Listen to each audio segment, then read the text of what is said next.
welcome back.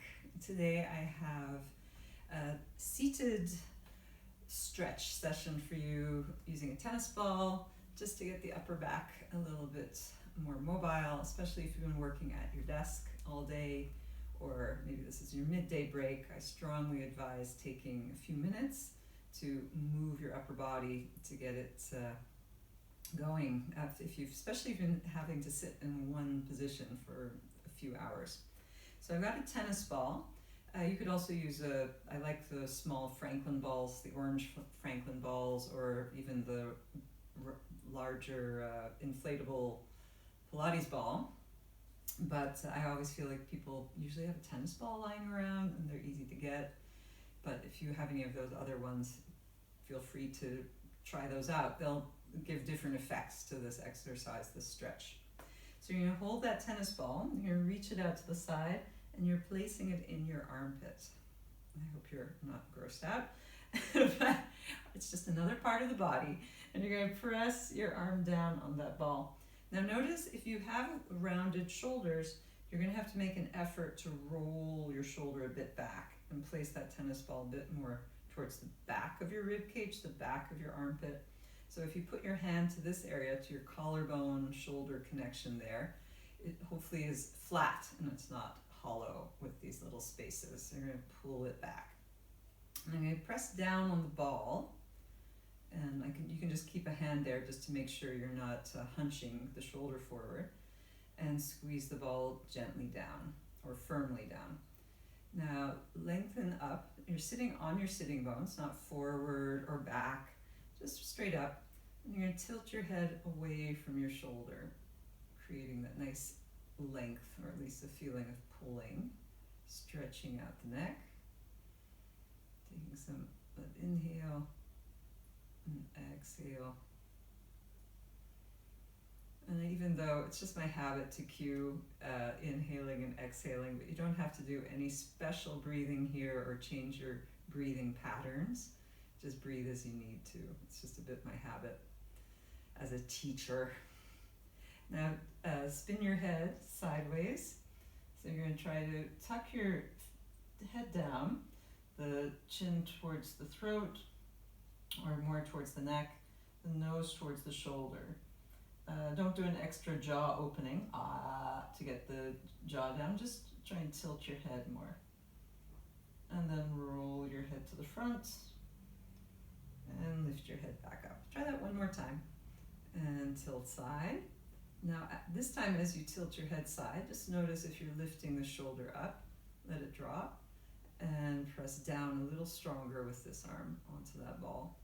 If you have an inflatable ball or a squishier ball, you could add little pulses. But if it's a tennis ball, just keep a consistent tension there, consistent pressure. Roll your head sideways, nose down, and then roll your head to the front. Gently levitate up. Now lift your arm and let the tennis ball go and give your shoulders a roll. And just notice the difference between the two shoulders. And let's share that nice feeling with the other side. Take the tennis ball back. I'll turn to the side so you can see, because I'm not going perfectly in the socket there. I'm going a bit further back. So I have to roll my arm, my shoulder a bit more open towards the back of my rib cage to squeeze that ball. There it is. I'm going to pull back and down. And then this is a good moment to talk about sitting bones, trying not to rock forward, bringing your hip bones towards your thighs, or sit behind your sitting bones, the sitting bones pointed forward towards your knees. See if you can get right on top. And I have to say, on the stool like this, if I'm sitting there for any length of time, I usually sit on a cushion, because even if you have enough cushion here, it's nice to have a little extra. So, because I do know it feels a bit uncomfortable after a while. So I'm going to pull my head away from that arm. I want to try to feel like this area is very open. It's kind of feeling like it's flattening out, my collarbone going that way, my shoulder over to the back. And then slowly rotate your nose to shoulder.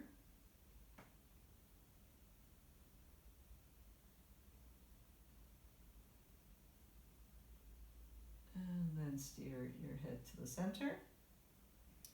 Rise up. And one more time, head over to the side. And then turn your head. And also just notice when you do that, I think it's a very human reaction to want to protect the neck. But let's try to let the shoulders just chill. And turn the nose here.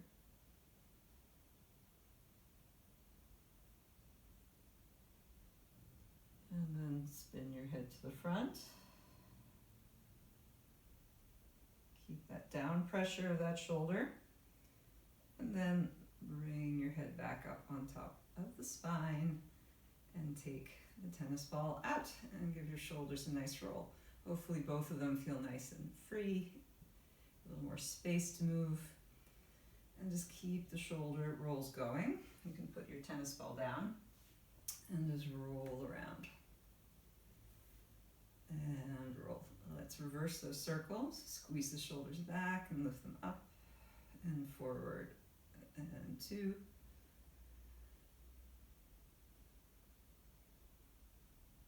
And 4. Great. Let's take the hands behind the head.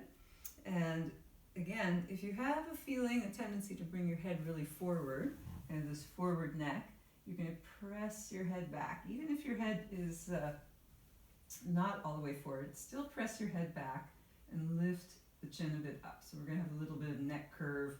The thumbs are going to be just below those little bumps at the base of the skull there. And then press your head up. And we're going to exhale, turn.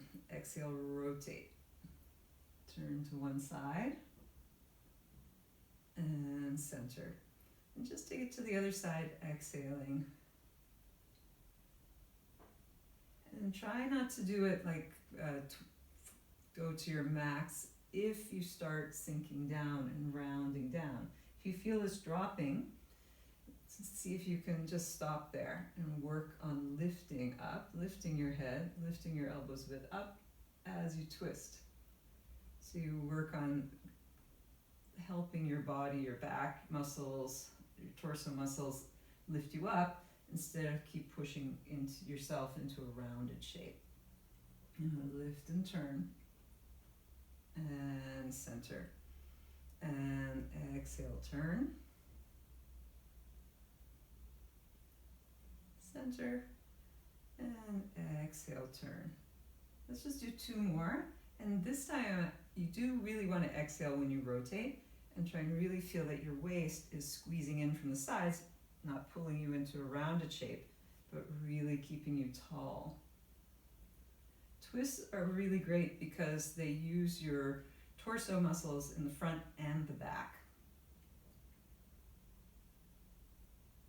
So you get a bit more bang for your buck here and twist. I'm never going to say, now this is, if you're doing one exercise all day, do this one. I hope you're going to do more than one movement in your day. And come back to center. Reach one arm up, and we're going to side bend. Reach over to the side. And come up. Find your sitting bones, reach your head up high. Stretch your arm up to the ceiling as far as it'll go. And then pull it over. Try and really bring your bicep beside your ear as you tilt over. And as you come up, let's just relax it down and then reach it up. You can feel how your arm picks you up a little higher. And side bend over. And coming up. And one more time, lift up a bit more. And exhale over. And just switch the arms. Lift the right arm up, or your left arm, whichever one you're working with here, lift higher. Now feel when you reach your arm up, your shoulder follows.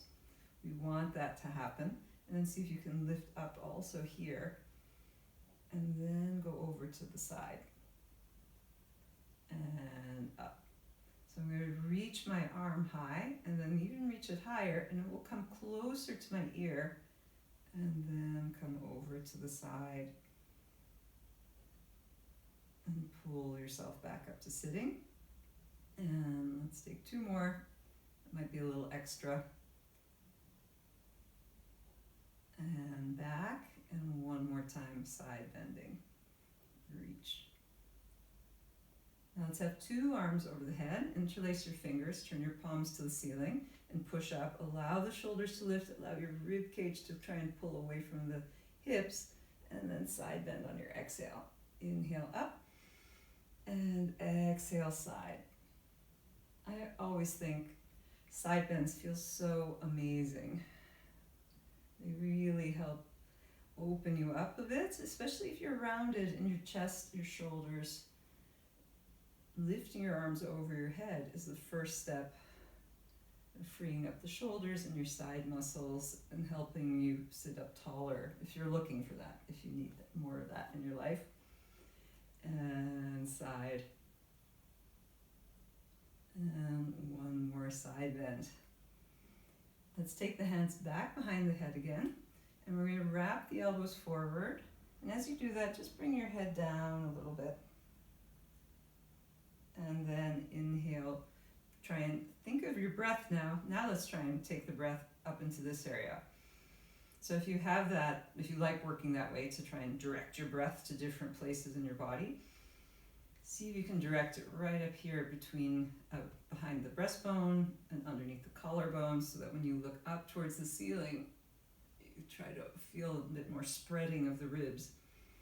And then exhale, thinking of your breastbone just softening into you. So it's not a big muscular hunching action, but more like your rib cage. If you could imagine your rib cage could really wide and open here. And exhale, softening back into you. Sometimes I like putting my hand here and just seeing if it can melt. You might feel a little added stretch in your upper back. That's quite a subtle action. It might create a big feeling, a big sensation in your back, in your front, or not. It's very individual what we feel as we move. And one more time, up. And exhale, soften. Now let's make this a little bit more integrated into the whole spine. So I'm going to sit tall, and now I am going to activate here. I'm going to pull in and up. If the legs activate, if your glutes activate, that's fine. Let's bring them along for the ride. You're going to breathe in, and now I'm going to pull back in my waist, pull back in my abdominals, and make a C curve. So I'm tucking my hips and letting my head go forward. And then I'm going to lift up, try and find my vertical, sitting up as tall as I can on the sitting bones, and then lifting my head back into my hands up and over the top, looking to the ceiling. And then exhale, round. And inhale, passing through a nice tall spine, and arching. And exhale, round. And inhale, lift. So I'm keeping some pressure between the back of my head and my hands. So I'm including the head and neck in the spinal movement. And really noticing and recognizing that your head sits on top of the whole spinal column. And your tailbone is quite low down between your buttocks there. So if you want to move your whole spine, you also have to integrate your hips into it as well, your pelvis. And one more time, exhale, curl. Okay, let's take the arms back up to the ceiling and just find your straight position sitting on your sitting bones. It's not going to be a neutral spine there. It'll be more kind of like a flat back. And then squeeze your shoulders together. If you ever take my Pilates class, you'll probably recognize this as chicken wings. We're trying to squeeze those shoulder blades together to open the chest. And up. And taking 2 more. Exhale, pull. And up. And one more time. Exhale, pull. And up. Push up. Lift up, lift up, lift up. And then release the arms to the side. And just give your shoulders a nice little shake. And that was your midday stretch break. I hope you feel a little bit more invigorated, a little more open in your upper body. Have a great rest of your day.